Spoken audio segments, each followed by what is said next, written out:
Hey, how's it going, everyone? My name is Ryan and welcome back to Iowa Classic Cars. I decided to make this video today on my 1959 Buick Electra just because some people had saw it in a previous video back here in my little row of cars, and they want me to do a showcasing video on it. So figured I would oblige you all and show you this pretty cool car. The Electra was the top version of the Buick in 1959. There are two versions of the Electra, the standard Electra and the Electra 225. The 225 is the bigger of the two. 225 indicates it's a 225-inch wheelbase, which means it's longer than the standard Buick, Chevy, Olds, Pontiac, and stuff like that. And the 225 is actually the same body length as the Cadillacs. So if you're ever looking for 1959, 1960 Cadillac parts or Tudor hardtop or convertible Buick 225 parts, they will not interchange with the standard GM of 59. So this car is just a standard Electra. The 225 badging was added at some point. I also know that this is not a 225 because of the VIN number, as well as the rocker moldings here aren't ribbed. They're just a standard Buick rocker molding. They're not the 225 specific ones. These cars, in my opinion, I do love 59 Chevys, but these cars, in my opinion, do have the most aggressive fins and the best looking front ends just because they look so nasty and pissed off. So as you can see here, the fins are about a 45-degree angle on both sides with two bullet taillights in the back. This was done to kind of mimic a rocket taking off. This was the height of the space race and the jet age. And the car manufacturers definitely went all out in order to show that. This car is pretty rare because it has factory air conditioning. So there'll be a vent right here, which I do have. The center vent, which is right there, which will actually pull out. And then the far right one over there in the corner. I'll showcase the other side here in a second. The dash was taken apart, but I have all the parts for it. It's a no options car really besides AC. The floors are pretty solid in it. It's got a little bit of rust, but not too bad. Manual seat, manual windows. Does have power steering and power brakes and air conditioning.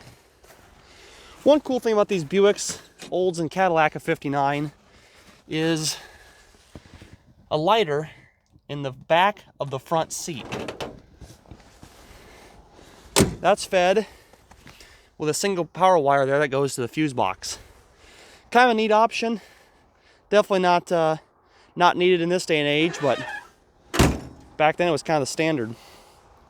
Car's got so much chrome trim you can see here along the door edges, the body moldings, and then all of this door chrome right here.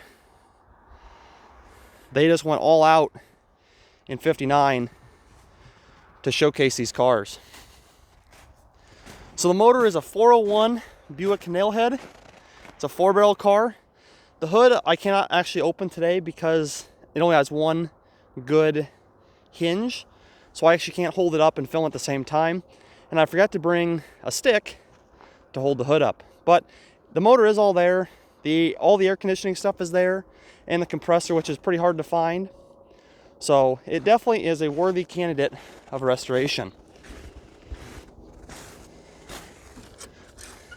So another cool thing this car has got is a tissue dispenser. So right there, this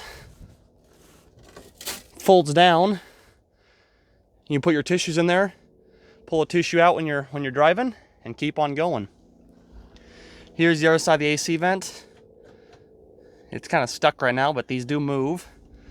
And then there's the center vent right there, which does pull out. Back seat has got a built-in armrest. Door panels are all there with the Buick insignias in them. As you can see here, they're really, for being 60 years old, they're not in too bad a shape. But you have the Buick crest right here, some vinyl, some carpet, piece of trim. They definitely knew how to build cars back in the day. So everyone, this is kind of a quick video for today. I just want to showcase this car. I bought this car down in Kansas City, Missouri here about 3 months ago. And funny story, after I got the car loaded, on the way home, I actually hit a deer and nearly totaled out my truck. So this car is kind of a bad omen for me. I do like it a lot. I mean, they look so mean and aggressive, but just from all the damage that it did cause and the amount of time I was down due to my truck, this car's left a bad taste in my mouth, unfortunately. However, the plan for this car is it was currently going to Belgium. I've got a guy over there who's wanting to buy it, and as soon as the title gets here, this car will be going overseas to live a new life and to be restored. So even though I did do some damage to my truck and caused myself a lot of headache in the midst of all of it, another car that was destined to be parted out will be put back on the road. Maybe not here in America, but at least somewhere we'll be loved and appreciated. So with all that being said, you guys, if you did enjoy the video, please make sure to leave a like rating on it. Make sure to comment with your favorite feature on this car. And finally, make sure please to subscribe for more videos like this on a weekly basis.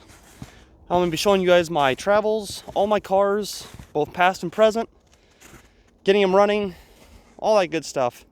Old cars are in my blood, and I want to keep doing this as long as I can, and I hope you guys will enjoy. So with all that being said, thank you guys for watching. My name is Ryan with Iowa Classic Cars. Until next time, I'm out.